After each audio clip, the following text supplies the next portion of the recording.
Hello. Well, with the exciting drop of the Bridgerton Season 2 trailer, rakes, in the romantic definition, have been on the mind. And to all the people who've joined me since my reactions to both the teaser and the official trailer, welcome. Very happy to have you here. For those of you who've been around for a second and remember my February anticipated video, there were a couple of romances I was anticipating in February coming out that involved rakes. Those being Eva Leigh's The Good Girl's Guide to Rakes and Sophie Jordan's The Rake Gets Ravished. So I thought, why not do a rake off and look at both books and see which I think has the most prototypical rake for the historical romance genre. Now, rakes come in many forms and flavors, as we will see. So to take it to its most basic for anyone that may be new, rakes are kind of the hellraisers of the historical romance genre. They're likely to be found in a gambling hell. They're likely womanizers. Often they are sons of nobility, kind of sowing their wild oats. They're the bad boys of the historical romance landscape in many ways, but they're also very tricky because they have to be done in a way that they're redeemable. So they'll have seen the wilder side, but they're often also comfortable in a ballroom. That's what we see most encapsulated in Anthony in Bridgerton. And because the Bridgerton books are about 2 decades old at this point, we see the kind of genesis of the rake. Now, keep in mind, if you've been with me for a second, I've talked about the speed at which romance moves and how quickly things change and develop in terms of the genre really keeping up with the zeitgeist and the larger cultural consciousness. So in some ways, Anthony as a rake in the book is somewhat quaint because we get references to bad behavior, but the bad behavior isn't necessarily seen on page as much as we would potentially in a modern iteration. And there are exceptions to every rule, and I am generalizing for sure. So for those of you who are a lot more knowledgeable of the genre, because again, I'm not pretending to be an expert by any means, I just read and talk about my observations and thoughts and feelings, like you do, but now we might see a little bit more dirt under the skin, so to speak. And like I said, I think that the show is going to be tested in a way by this reformed rake narrative because we did get to see a little bit more of that in the first season than we got to see on the page, or at least it being more than just backstory on the periphery. Personally, as a reader, it's easier to kind of forgive things that have happened off page or are just references. But that being said, there is still, like I said, that matter of redeemability. I think Sarah McLean does this the best in the sense of her last couple series have really pushed the envelope in terms of what we can redeem from our hero. And it's not necessarily just the rake qualifier, but in many different ways. But that being said, our rakes generally are willing to throw a punch, right? They're gonna go a little bit further outside the bounds of propriety. We're not playing by ballroom manners all the time, and it offers a little bit more color in that way. So that's kind of a very generalized view. But today we're gonna be talking about 2 very specific books, like I said, and the rakes we may or may not find within, and which character I think comes out on top in terms of rakishness. So let's start with The Good Girl's Guide to Rakes by Eva Leigh. Kieran is a 3rd son, kind of that prototypical prodigal. He is not welcome in society. He is a known rake, he's a known womanizer, but on the morning of his sister's wedding to Kieran's best friend Dom, he helps Dom jilt her, essentially. And Dom has gotten cold feet and decided that he is not good enough for Willa. And Kieran and his brother Finn help Dom leave Willa while attempting to protect her reputation because they fear she will be entering a loveless match like they have seen from their parents, and they don't want that for their sister. So they don't consult her on this, and they help Dom leave. And they quickly face the repercussions of this because people are kind of talking and their parents are not pleased. So they're offered an ultimatum. All 3 of them must find proper society matches within the next year or they're completely cut off. The problem being Kieran and Finn are not welcome in society. They don't frequent the ballrooms. In fact, Kieran only knows one society lady, and that is Dom's sister, Celeste. And so he decides to enlist Celeste's help. But Celeste, who's been bearing the burden of her new money family's propriety, sees an opportunity in Kieran needing help for her to get to see a side of the world she hasn't gotten to, the seedier side that she knows her brother frequents and to her represents freedom.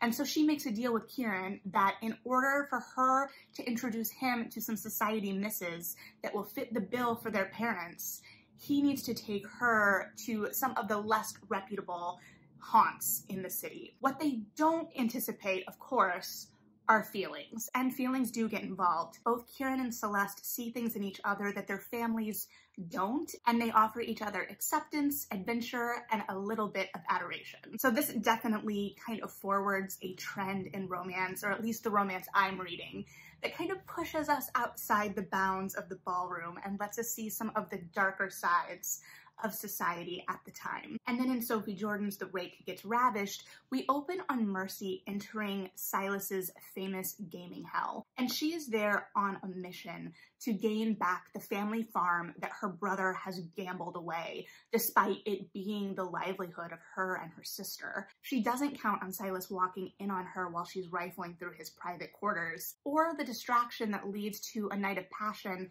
and some of her fantasies finally coming true. And when she leaves the next morning with just an apology note and an empty bed, she definitely doesn't anticipate him following her to the family farm.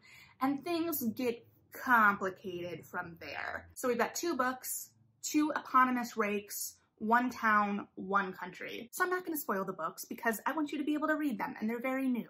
But before I kind of start comparing Kieran and Silas, I do want to say that both books feature very strong women that are kind of both grappling with families that don't see them for all that they are, or shouldering more responsibilities for their families than they should or that their family is aware of, and kind of having to deal with both that responsibility and the power imbalance of how much control they really have over their own lives. So I thought both women were really engaging and strong matches for their respective rakes. And that's another thing, at least personally in the books that I have read or read, usually rakes involve very strong partners that kind of have to match that energy. It takes something special to reform a rake. Whether these rakes are reformed may be up to you personally. I have opinions for sure, but in terms of these couples and their first meetings, they are vastly different, both in terms of kind of like the first glance interaction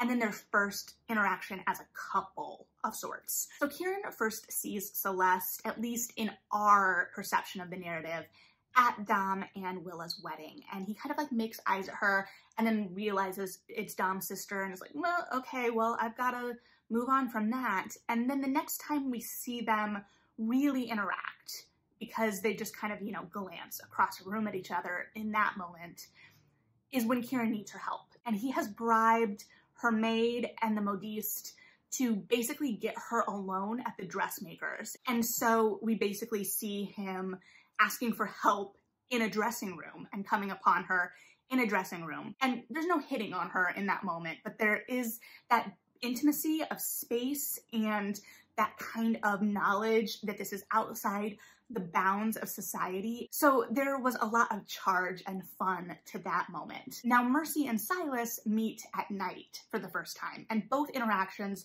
are in this gaming hell. And I love a gaming hell, and I'm not gonna lie to you, I was a little disappointed that we left the gaming hell, but I will persevere because there are plenty of gaming hell books. I will be fine. But we first see Mercy kind of acting a character in this gaming hell, and Celeste will take on a character in her own narrative that she puts on to kind of go out at night. But this is the only time we really see Mercy do this. So it talks about her in a very like low-cut dress, and she is making her way across the gaming hell floor on a mission. She's taken sight of Silas, so she knows where he is in the room because he's her mark essentially, but she doesn't want to run into him. And as she's going across the floor, this guy assumes she's there for other reasons and accosts her, and she holds her own, but he gets upset about it, and then Silas steps in to say no and kicks him out. So that's their first kind of interaction. And then she goes about her way and is caught in his private quarters. And then there we have a more intimate scene right away. And it was interesting because it kind of upset the kind of like normal go-to pacing of these kinds of historical romances, which is neither good or bad. I think it's fun to play into kind of like the normal pacing, and I also think it's fun to subvert it and mix it up. But they have this interlude, this interaction very early on, and Mercy always intends for it to be just kind of a one night to live out her fantasy, to be someone else, and then she's gonna go back to her life. And that's clearly not what happens, but we see the kind of upset of propriety very early there. So based on that interaction and the fact that Silas is the owner of a gaming hell, a casino, which is odd that I'm so attracted to gaming hell books because I've not been to Vegas. I'm not a gambler. The idea of casinos don't really thrill me, but there's just something about that setting that's just really engaging. I think part of it is it's that letdown of the mores. It's this kind of inhibition. It's a really great juxtaposition for the really staid atmosphere that we see elsewhere. I don't know. I like it. But it would be easy to paint him as the more prototypical Rake. And while they're both very modern heroes, especially because, you know, both books were released last month, he feels kind of like the more dangerous hero we've been getting in recent years. But the narrative also tells us that he is monogamous, that he only basically has one mistress at a time, and they're long-standing arrangements. The last one ended because his mistress wanted more from the relationship, and he was like, that's her right to want more, but I personally don't want more, so the arrangement ended. Additionally, while we see Rakes move about gaming hells, move about the gambling circuit, Silas is the owner of the establishment. So while he did game against Mercy's brother, it was more kind of like taking from the elite, and the narrative doesn't really show him carousing or getting drunk or anything of that nature. So I almost feel like Rake may be a little bit of a misnomer with him, but at the same time, it's hard to pin down that kind of hero, right? Because he's not a peer, he's not necessarily like a well-off businessman. Well, he is, but it's a different kind of business than we might see in like a Lisa Kleypas novel, for example. So that's his kind of life before Mercy enters the picture. And the narrative establishes that that night between the two of them is abnormal for both of them. Meanwhile, Kieran with Celeste has kind of upended how he goes about life. And yet, I don't think he falls into like the prototypical reformed Rake. So the first night that Celeste shows up in disguise for them to kind of go about the town, they're going to, of course, a gaming hell.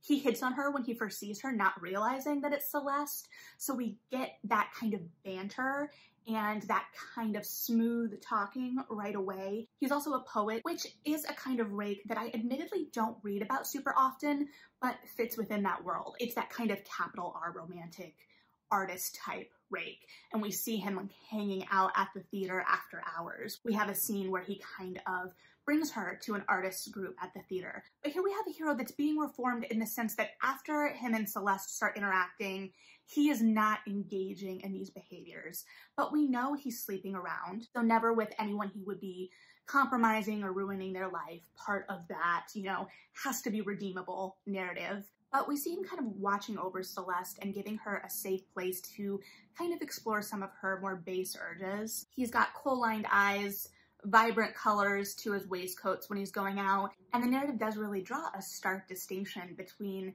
the kind of daytime society version of Kieran and the nighttime Rake. And we see society really snubbing their nose at him a lot. We see some cuts direct, some ignoring in public of him, and a lot of other narratives, and this isn't a comparison in terms of one being better than the other.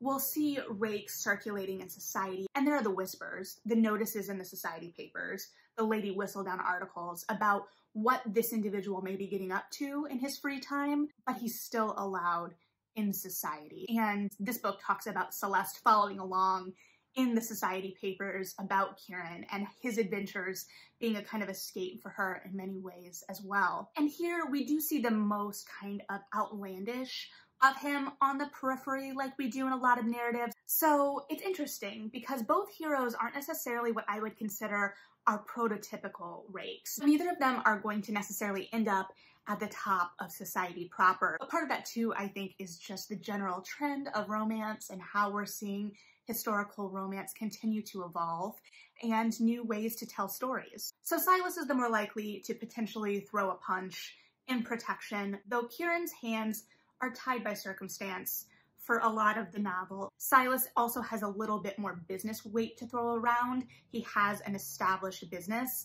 Kieran is facing being cut off by his family, and that is his sole source of income because he doesn't have a job because he's a rake. The less glamorous reality of the rake. Kieran is a lot more likely to be involved in affairs. Both are, I would say, probably likely about the same to gamble. Kieran frequents that scene, but it's setting up his brother Finn as the gambler. Silas gambles, but it seems like he's the kind of closer in many ways, where he's not gonna just gamble with anyone on the floor. Kieran is the more textbook prodigal. Silas is kind of escaping the shadow of his past and his family and what he's had to build himself up from. Kieran is also more likely to imbibe in liquor and dress a little bit more like a fop. So I think that there's a pretty clear winner here. I'm gonna award the Rake title to Kieran from The Good Girl's Guide to Rakes by Eva Lee, but that's purely a Rake ranking, and I enjoyed both books. And if you enjoyed this and would like to see other Rake face-offs or other similar trope face-offs, let me know. Thanks for hanging out. Read something good.